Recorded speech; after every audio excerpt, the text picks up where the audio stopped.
Oh, here's a good one. Johnny Hyman. How hard is it to pilot Canadarm2, and do you think something like it could be used to construct things on Mars?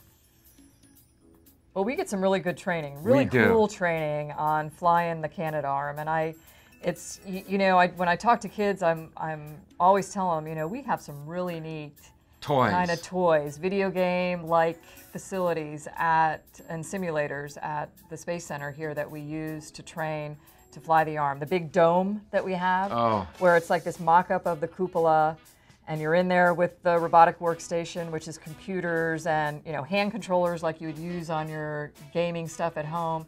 And then above you is this dome, this video screen that looks like it would looking out the windows of the space station. And then we learn to fly those things, and it's a lot like, you know, flying the controllers on a video game. Yeah. However, you're considering some things like a big piece of hardware coming at your space station. And so if you mess up, it's not put a quarter in the slot and hit reset or get a few more game points. But it's beautiful to look out the window now, to not just be looking at a video screen of what you're flying on the end of that arm, but to be able to look out the window and see it crystal clear out there, and look for your clearances between things by just floating up and, you know, looking over versus having to have 3 computer screens to tell you whether you got space between the hardware that you're flying around. And you caught the first HTV, didn't you? I did. No pressure. No pressure? I mean, no pressure.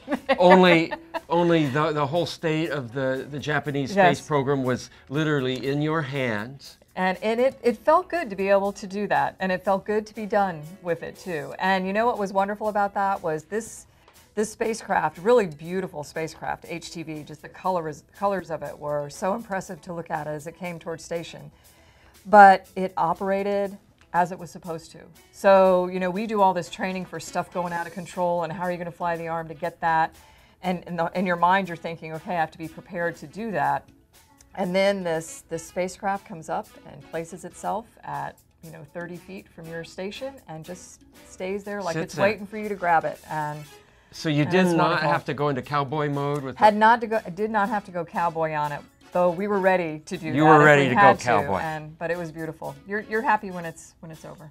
Now, I came back from my first flight after having flown the Canadarm a lot, and I actually went to Canada, to Montreal, to the space agency there, and was giving them a debrief about how the arm worked. And I made the analogy, I said, flying the Canadarm is like flying a fancy backhoe.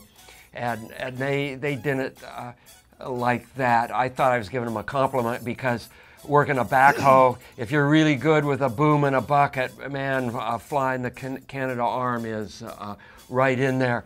And I think it is a tool that or something like it, we will use on Mars to construct things. Yeah, not this specific one, because it needs to operate in a weightless environment. But there'll be something like it, maybe more like your backhoe. Andrew Parsons. Is it better now that there are less people on board, or is it harder work? I'm assuming Andrew means last night a Soyuz deorbiter came home with 3 of the crew members. So right now there's only 3 people on space station until, what, the end of this week? The 28th, I think. Oh, the 28th, okay. And then we'll launch a new Soyuz with 3 new crew members and bring the complement back to 6. So right now, for about a 2-week period in between crews, there's only 3 people on station. So what do you think they're doing right now? I think they're wrapping up from the work they did to send their 3 crewmates home, and they're getting ready for the next 3 guys to get there. And, you know, station is one of those places that I think, regardless of having 3 crew members or 6 crew members on board, there is a lot of work happening. Yeah. Either way. Agreed. And the ground does a really good job at managing that flow of work for the number of crew members that are on board. And so I know those 3 guys up there are busy at work, and they're doing everything from the science, you know, that goes on every day, to maintaining the station, to getting ready for the next 3 folks to dock. And those kinds of things are going on all the time. It's a hopping place. It is. Matt Milko, any good space pranks while you're up there? You have to be careful doing pranks when you're living off in the frontier like that. You don't just like shout fire because you think it's going to be fun to get everybody out of bed. Yeah. So you have to really be careful with what you do in terms of a prank. Even something as simple as like hiding somebody's spoon. Oh yeah. That's almost a hanging offense to, even though you're in a place where you can't hang someone, right? But You can pull them real hard. yeah, you could stretch them out really Yeah, hard. whatever that was, But yeah. you don't mess with somebody's spoon. So you have to understand what the limits are with your crewmates. But you know, maybe it's not so much a prank, but the way you can interact with the ground is a lot of fun sometimes. And you know, and in fact, I think it's fun all the time. Just, you know, the normal conversation that you have, and know that you're working with this ground team and stuff. But there's times like Halloween, or, you know, Speak Like a Pirate Day.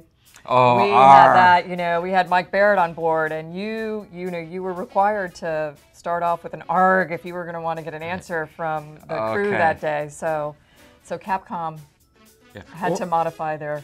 Yeah. Or you could choose some obscure word and try to work it into your comm with the ground, like barbarigmus.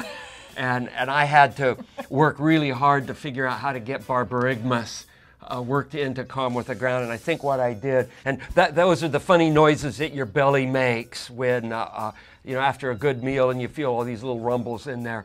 And so I think what I did was I was asked to go check out the water processing part of the urine collection system, and so I checked it out and came in, and I said it was making barbarigmus sounds. And they probably said, "Who's Barbarigmus?" Yeah, Sorry. yeah, that's right. That's right. New crew member.